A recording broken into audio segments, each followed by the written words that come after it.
Mini ব্লগটা start করলাম মেয়েকে দিয়ে। আজকে পয়লা বৈশাখ, তাই মেয়ে সকাল সকাল স্নান টান করে নতুন জামা পরে পড়তে বসে গেছে গুড গার্লের মতন। আর আমার বর নিয়ে এসে আড্ডা মার্কা তরমুজ, সেটাকে যাচ্ছে এখন ফ্রিজে রাখতে। আর দুপুরে রান্না বান্না করতে হবে, তাই তো বসে গেছি রান্না করতে। আজকে লাউ দিয়ে মাছের মাথা দিয়ে তরকারি হবে অনেকদিন পর। আর এই দেখো রান্না বান্না করে নিয়েছি লয়ের মাথাটা, আর তাই যাচ্ছি বরকে দিতে কীরকম কী টেস্ট হয়েছে। আর এই দেখো মাছের ডিমের বড়া বসিয়ে দিয়েছি, যেটা আলু দিয়ে হবে ঝোল। আর দেখো দুপুরে রান্না কমপ্লিট, তো সব কিছু তোমাদের সঙ্গে একটু শেয়ার করে দিই খাওয়ার আগে।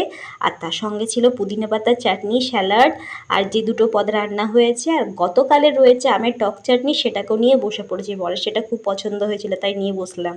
খাওয়া দাওয়া কমপ্লিট, মেয়ে এখন দই খেতে ব্যস্ত, আর আমি দেখো মাছের কাঁটা চেবাতে ব্যস্ত। মানে আমি চেবাতে খুব ভালোবাসি, তাই বসে গেছি। আর এখন সন্ধ্যে 7টা, খাওয়া দাওয়া করে মেয়ে মানে জলখাবার খেয়ে আঁকতে বসেছে। দেখো দুটো ফ্রুট, আর আমি কিনেছি একটা নাইটি, সেটাই তোমাদেরকে শেয়ার করব।